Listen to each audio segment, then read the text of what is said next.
Hola, pues buenos días. Mi nombre es Luis Antonio Pérez Pérez.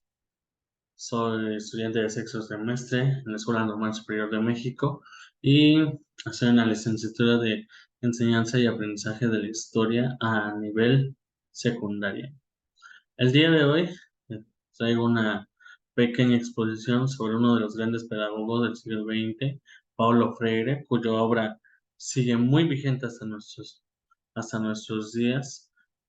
Entonces, en esta pequeña exposición vamos a hablar un tanto de algunos de los conceptos más importantes que él maneja, el cómo ve la pedagogía, el cómo ve la educación misma y cómo nos ve a nosotros tanto como profesores como a nuestros alumnos o a educandos, ¿no? Así que vamos a analizar varios conceptos importantes de él. Sin más, vamos a empezar. Espero disfruten esta breve exposición.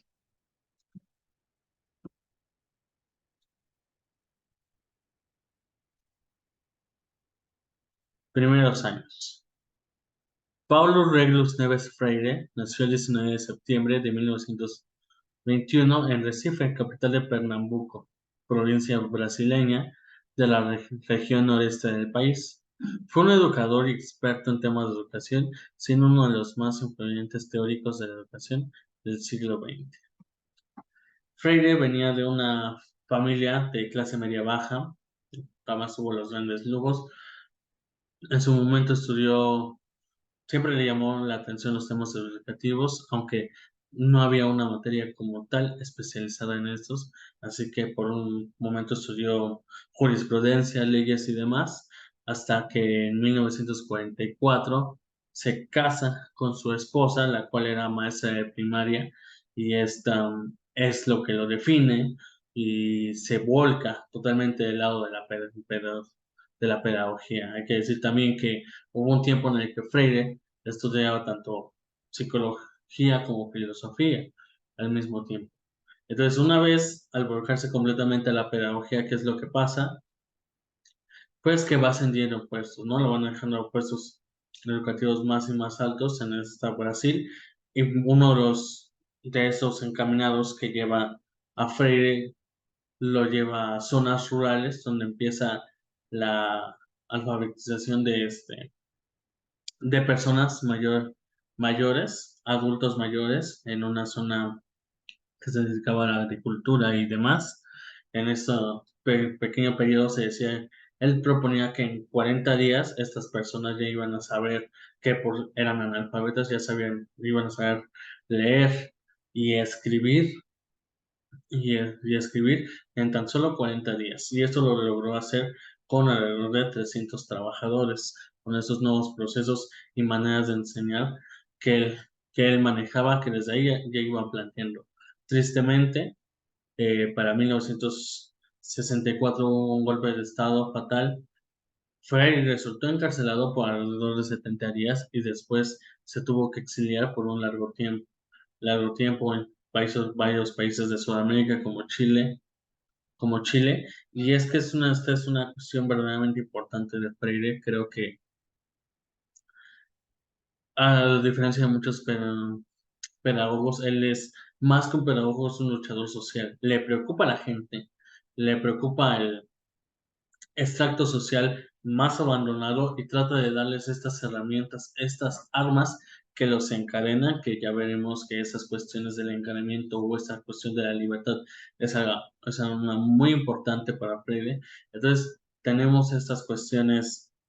Creo que Freire es, además de pedagogo, es un luchador social, y al ser un luchador social, quiere brindar estas herramientas a las personas que él gusta proteger o quiere proteger, quiere que construyan este mañana. O sea que Freire, para mí, es esto, ¿no? Es todo un activista, un luchador, que de paso que su medio de lucha fue la pedagogía, fueron brindar de herramientas a estas personas que no las tenían. Y como menos vimos en ese pequeño experimento, fueron sus primeros inicios. Freire maneja entre sus conceptos más importantes una pedagogía crítica. Aquí les voy a leer lo siguiente. Las ideas de Paulo Freire están muy marcadas por la influencia de la filosofía marxista, pasada por el tamiz de una visión cristiana de base y quedan retratadas en más de unas 30, en más de una 30 de obras, treintena de obras, perdón. Entonces, como bien sabemos, Freire tiene muchísimas obras, que los que más destacan por ahí es La pedagogía del oprimido, libro que iba a escribir cuando estaba en exilio, justamente en Chile. Y él nos maneja esta cuestión, ¿no? De la pedagogía crítica. Y aquí podemos leer también que la educación ha de ser justamente el principal detonante de esta necesaria toma de conciencia. ¿A qué se debe esta pedagogía crítica? La pedagogía crítica se debe a una donde el alumno debe ser capaz de comprender y entender su entorno para así tener esta, ¿cómo se llama? Esta conciencia de su entorno, su aprendizaje, de cómo aprende, y para eso tenemos los siguientes conceptos que son muy importantes, que es la educación bancaria y la educación liberadora. La educación, en el caso de educación bancaria, sigue siendo política, pero en el sentido de que tiene por objetivo perpetuar las estructuras establecidas y no fomentar la auténtica democracia. Hay que decir que Freire también ve hasta, ¿cómo se llama? La educación como, como algo, como una política, ¿no? Como una política y la educación liberadora como una democracia. Y hay que decir, entonces podemos entender como educación bancaria es aquella educación tradicionalista, aquella en donde, en qué concepción se tiene el alumno? Bueno, en una donde él era un simple recipiente, donde habría que meter información, datos, fechas y demás, y para eso esto era la educación. Pero ¿qué hacía? Pero esto para Freire es una cuestión de aprendizaje completamente irrelevante y sin sentido. ¿Por qué? Porque no fomenta esta crítica, esta conciencia, les da solo información vacía, entonces hay un aprendizaje vacío. Vacío. ¿Por qué educación bancaria también? Porque al banco, viendo esta analogía, metemos dinero y ahí se queda sin más. En esta concepción de la educación bancaria, el chico, nuestro alumno, es donde depositamos todo este conocimiento vacío que no fomenta absolutamente nada, no lo ayuda a formar una conciencia, a formar una crítica, a formar su propio aprendizaje. Entonces, como contraparte, Freire nos maneja el concepto de educación liberadora.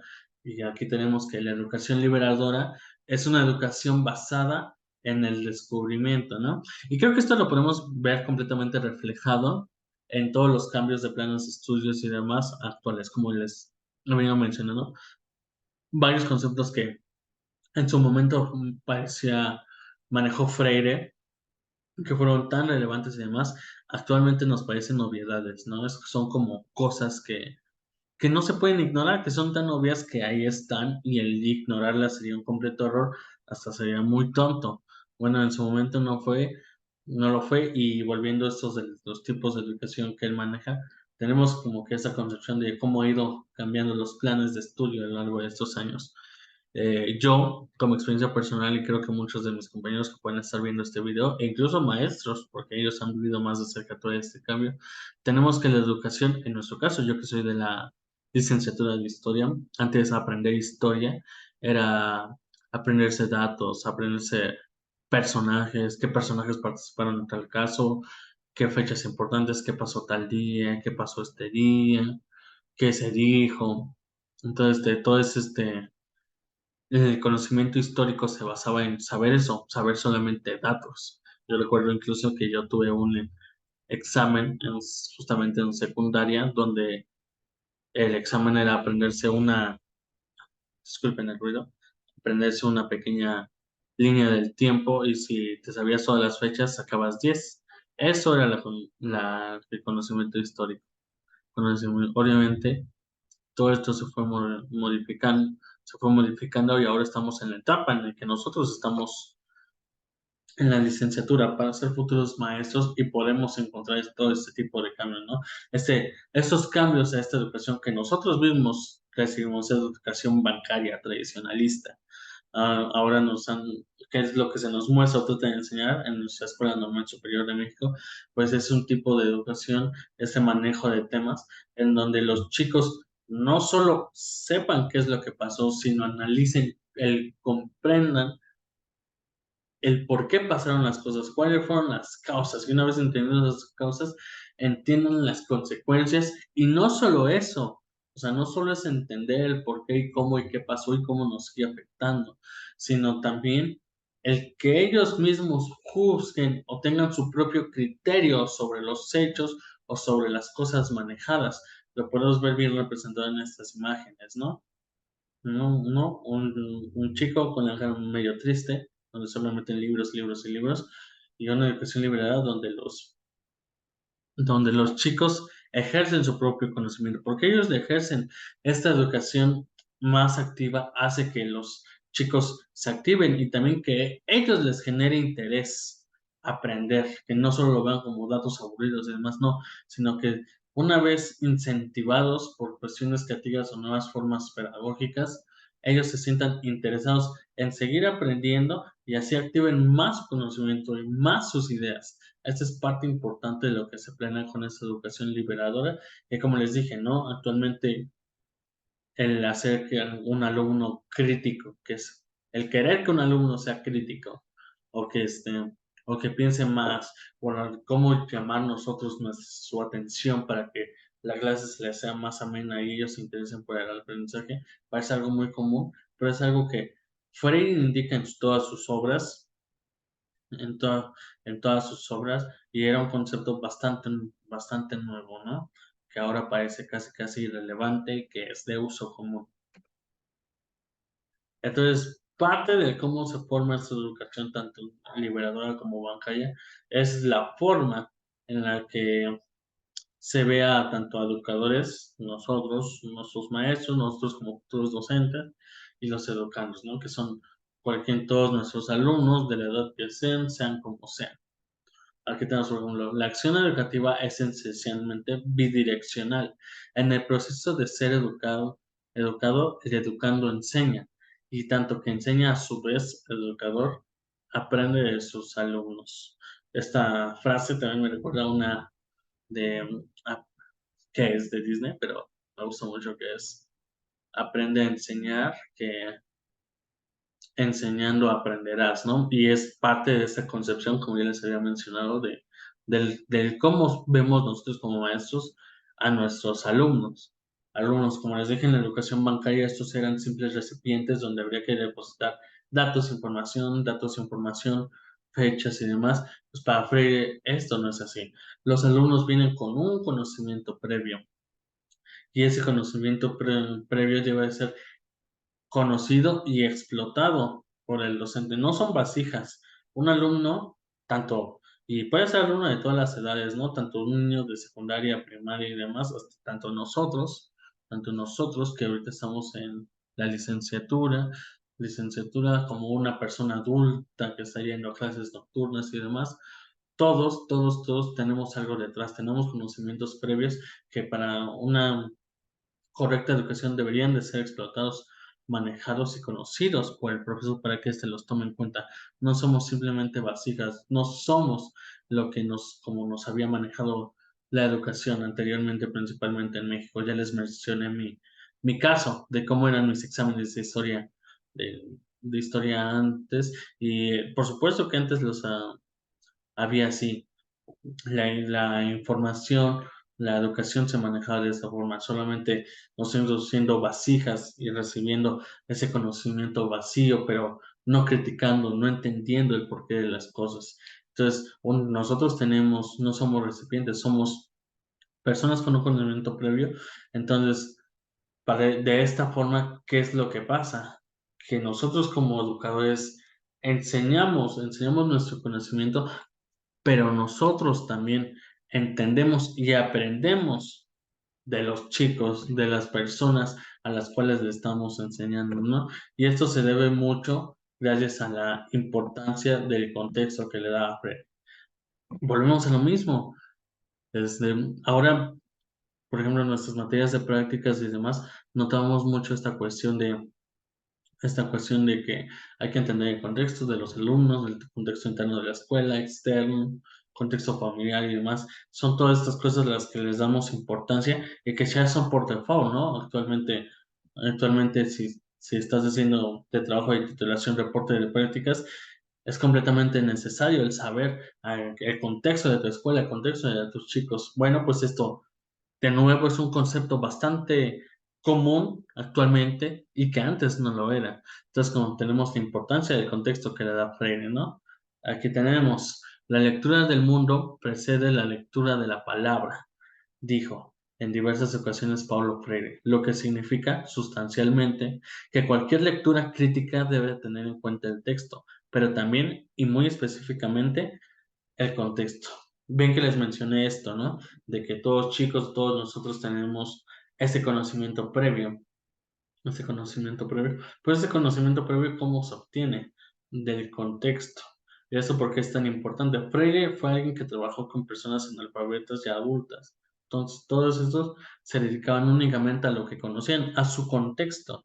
Entonces, Freire no desvaloriza lo que ya saben, sino que les da el uso y les hace saber, les hace saber que él puede aprender mucho de los campos que él maneja, que ellos manejan, sea de que sea, sea lo que se dedicaran, sea lo que entendían, sea lo que comprendían, Freire les daba la importancia. Entonces, esto en vez de ser una completa separación, una línea divisoria entre que en vez de decir tú no sabes absolutamente nada, yo te voy a enseñar todo, Freire lo vuelve casi casi, a mi parecer, en una relación algo simbiótica, ¿no? Donde ambos aprendes, donde uno como educando aprende a enseñar, entendiendo el contexto de esas personas, y este contexto nos puede enseñar muchas cosas. Y esto es gracias, por ejemplo, a cosas como el diálogo. Y hay que decir algo, hay que regresar un poquito, y aquí en la pedagogía crítica, y que vimos que para Freire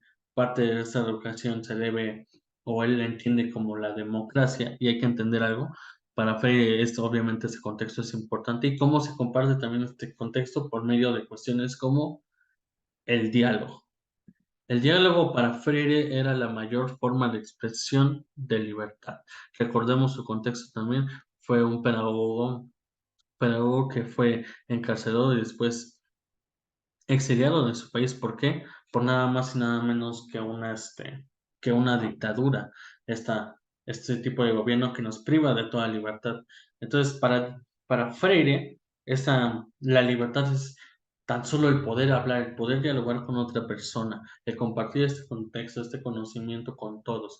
Es la mayor forma de libertad, y obviamente esta libertad nos lleva a una genuina democracia, no una donde se priva, no donde hay líneas divisorias entre esto y esto, no. El diálogo es la mayor prueba de libertad, es lo que nos permite expresarnos y comprender.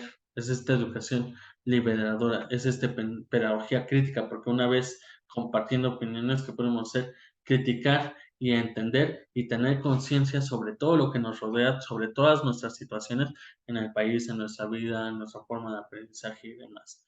Entonces, y es aquí donde también vuelvo a que como Freire lo maneja su obra completamente, de estas cuestiones de cómo vivía, ¿no? Esta represión que él vivía y cómo estaba esta educación liberadora y cómo se desataban las cadenas de estas personas, ¿no? Porque también otro concepto importante es que dentro de la sociedad también Freire la ve así como que dentro de la sociedad hay pues obviamente pilares, ¿no? Clases sociales, pero él la divide en dos principales que son los opresores y los oprimidos.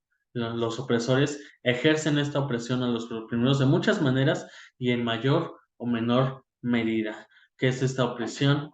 Esta manera de oprimir, pues prácticamente esta falta de diálogo, esta falta de democracia. Entonces, una vez que todas las personas todas estas personas rompan estas cadenas, rompan estas formas de oprimir, que se inicie un diálogo, qué va a pasar con todas estas personas, que, que se va a comenzar esto. que se van a liberar de esas cadenas y es así como vamos a pasar a una educación liberadora, completamente diferente a la primera, donde los alumnos entiendan, se sienten motivados por su aprendizaje, donde exista una conciencia de aprendizaje y una crítica constante y donde el diálogo sea parte fundamental. Eso es la educación liberadora y es cuando los oprimidos se liberan, estas visiones de cómo ver Freire a la sociedad. Por último, tenemos que, precisamente, en los últimos días de su vida, Freire regresó a Brasil, desempeñó varios cargos todavía políticos en cuanto a pedagogía y demás. Posteriormente, él mismo salió para darle chance u oportunidad a las nuevas generaciones que iban a construir de nuevo ese camino pedagógico. Él murió tristemente el 2 de mayo de 1997 en Sao Paulo, estado de Sao Paulo, Brasil, y él nos dejó libros, muchos libros, más de una treintena, estos conceptos como la educación bancaria, la educación liberadora, ideologías y demás. Entonces, su legado es muy grande y sigue presente hasta nuestros días. Al final, ya estoy llegando al final de mi breve exposición. Les dejo con esta frase. Enseñar no es transferir conocimiento, sino crear las posibilidades para su producción o su construcción. Quien enseña aprende a enseñar y quien enseña aprende a aprender. Como les dije, este tipo de relación simbiótica, ¿no? No somos vasijas. Nosotros podemos aprender mucho de nuestros alumnos, así como ellos pueden aprender mucho de nosotros, siempre fomentando el diálogo, siempre fomentando esta libertad constante que se necesita, este diálogo, esta forma de libertad. Eso es lo que nos enseña un pedagogo que creció, que vio la hambruna, vio cómo la analfabetización de su país, cómo la gente no sabía, que se preocupó por ellos, este luchador social que después fue silenciado por estas cuestiones políticas, este golpe de Estado y que toda su obra se dedicó a esto, a enseñarnos a que el conocimiento debe de ser compartido, de que deben educandos y educadores son iguales y se aprende, que ambos pueden aprender mucho de ambos, y y esta educación liberadora, ¿no? Que parte de este concepto, de este contexto que él vivió él, el nuevo contexto, y que nos lleva y que va a formar toda su gran obra. Sin más, esto sería todo de mi parte. Espero les haya gustado esta breve explicación, donde manejamos algunos contextos importantes de él. Muchas gracias por su atención y hasta luego.